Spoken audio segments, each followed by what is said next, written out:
My self Rajan Goyal.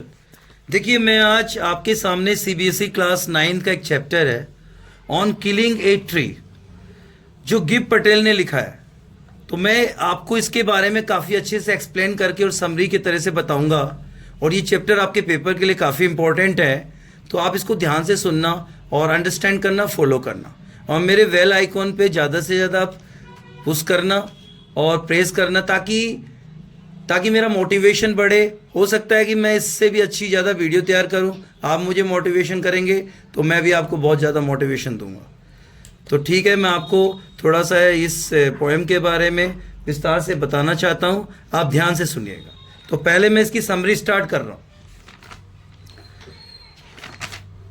The name of the poem is on killing a tree. This poem is written by गिब Patel. Gib Patel is an Indian poet. He explained in All the Stranger that पेड़ हमें छाया देता है, फल देता है, फूल देता है, धरती का संतुलन बनाए रखता है, यह जीवनदायिनी ऑक्सीजन देता है और धरती की सौंदर्यता को बढ़ाता है। तो इसमें पेड़ों के काटने पर कवि जो है कहता है कि पेड़ों के काटने से पेड़ नहीं रहेंगे तो हम भी नहीं रहेंगे। तो इस चीज़ पे काफ़ी जोर दिया है। तो मैं इसकी समरी में आपको बताना चाहता हूँ। ऑन किलिंग ए ट्री एक संवेदनशील कविता है। कवि पाठकों को पेड़ों को नष्ट न करने के लिए कहता है।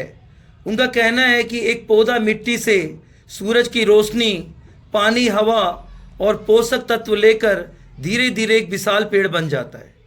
यह एक मजबूत टहनी का निर्माण करता है जिसमें से कई पत्ते निकलते हैं। केवल पेड़ के तने को काटने से उसकी मौत नहीं होती, यानी उसकी मृत्यु नहीं होती। जब किसी पेड़ को काटा जाता है तो उसका रस वैसे ही बहता है जैसे घायल इंसान का खून बहता है। एक बार घाव भरने के बाद वहाँ से नई शाखा यानी नई ब्रांचेस निकलती हैं और छोटे छोटे पत्ते उगते हैं जो पेड़ों में विकसित होते हैं, यानी पेड़ के रूप में बदल जाते हैं। एक पेड़ को नष्ट करने के लिए उसे उखाड़ना होगा। जड़ें जो सफ़ेद रंग की होती है, जो धरती की गहराई में अंधेरे में है, मिट्टी से मिलने वाली नमी के कारण नम रहती हैं। ये धरती माता के गड्ढे में छिपी रहती है। ये धरती माता के गर्भ से पैदा होती हैं। ये जड़ें पेड़ का सबसे संवेदनशील हिस्सा होती हैं क्योंकि ये इसे धरती से बांध कर रखती हैं। पेड़ों को मारने के लिए इन जड़ों को मिट्टी से अलग करना पड़ता है। एक बार जब पेड़ों की जड़ें अलग हो जाती हैं तो पेड़ मरने लगता है, सूख जाता है। गर्मी और हवा की क्रिया से सूख जाता है, मुरझा जाता है, सख्त हो जाता है, अंत में मर जाता है। यानी यहाँ पे संवेदनशील क्या है? यहाँ पर पेड़ों के दुख को समझना और उसकी हेल्प करना, उसकी सहायता करना। पाठकों का मतलब क्या था? Human beings and reader. जो इस चैप्टर को पढ़ रहे हैं, जो इस पोएम को पढ़ रहे हैं, कवि उनको कहना चाहता है, संदेश देना चाहता है कि आप पेड़ों को मत काटिए। जिस तरह कहते हैं कि इंसान का एक अंग कट जाता है, उसे दर्द होता है, ऐसे पेड़ों को भी दर्द होता है। पेड़ भी हमारी तरह क्या है? एक जीवित प्राणी है। पेड़ भी हमारी तरह क्या है? लिविंग थिंग्स है। तो मैं अब इस पोएम का स्टैंजा स्टार्ट करता हूँ, आप ध्यान से सुनिए। It takes first stanza. It takes much time to kill a tree, not a simple jab of the knife will do it. It has grown, slowly consuming the earth, rising out of it, feeding upon the crust, absorbing years of sunlight, air, water, and out of its leprous hide, sprouting leaves. पहला stanza. पेड़ को मारने में बहुत समय लगता है। पेड़ को मारने में बहुत समय लगता है। चाकू के एक तार से, यानी चाकू के एक वार से पेड़ को कुछ नहीं होता। एक पेड़ धीरे धीरे बढ़ता है, उसकी जड़ें मिट्टी में होती हैं। एक पौधा बड़ा पेड़ बनने के लिए मिट्टी से न्यूट्रिशन लेता है, यानी पोषण लेता है। पेड़ मिट्टी से मजबूती से बंधा हुआ है। एक मजबूत तना बनने और अनगिनत पत्तियां पाने के लिए इसे सूरज की रोशनी, पानी और हवा की आवश्यकता होती है। कहने का मतलब है कि जिस तरह हमें भूख लगती है, हमें पानी की जरूरत है, हमें फूड की जरूरत होती है, इस तरह पेड़ों को भी वाटर्स एंड फूड्स की जरूरत होती है। पेड़ जो होता है इस धरती माता के गर्भ से बहुत सारी चीज़ों को खींचता है, खनिज को खींचता है, मिनरल्स को खींचता है, कंपोनेंट्स को खींचता है। तो ये फर्स्ट स्टेंजा था। Second stanza, so hack and chop but this done won't do it, not so much, pen will do it, the bleeding work will heal, and from close to the ground will rise curled green twigs, miniature boughs, which if unchecked will expand again to former size। इसका मतलब समझिए, मनुष्य पेड़ों की छालों को कई टुकड़ों में काटता है, लेकिन वह पेड़ को नष्ट करने के लिए काफी नहीं है। जिस पेड़ को काटा जाता है उसके सिरे से उसी तरह रस निकलता है जैसे इंसान के शरीर से खून निकलता है। धीरे धीरे ये घाव ठीक हो जाएगा, वहां से नई ब्रांचेज फिर से उगने लगेंगी। यानी कहने का तात्पर्य है, घायल घाव का घाव फिर से भर जाएगा।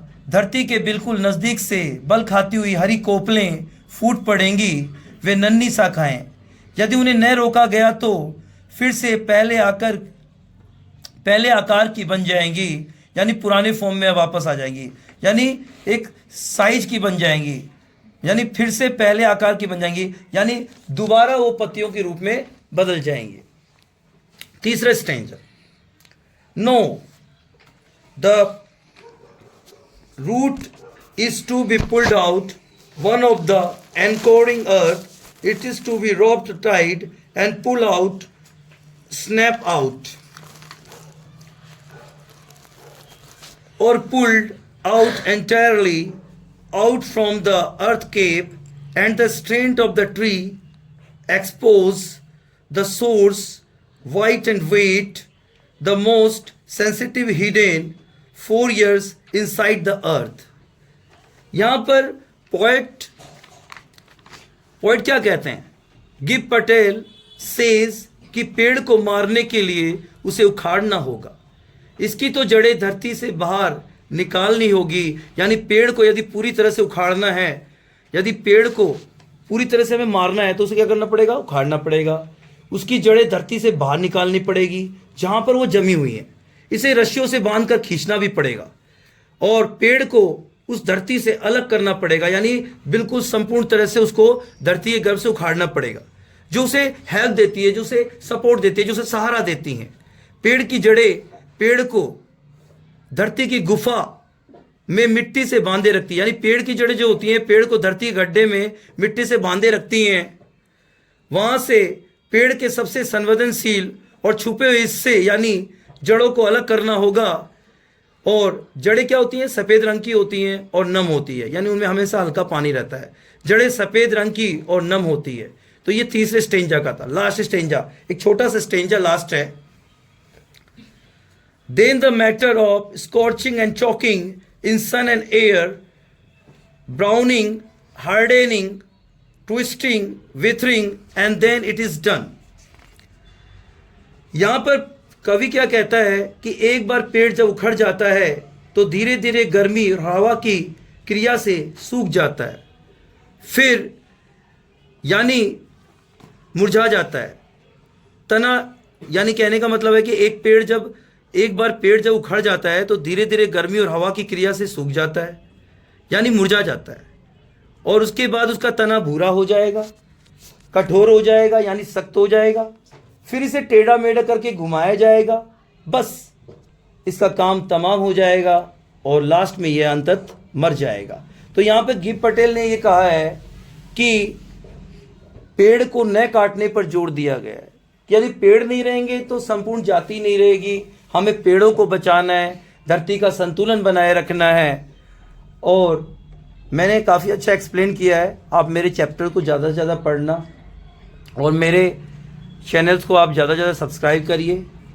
माई सेल्फ राजन गोयल, जय हिंद।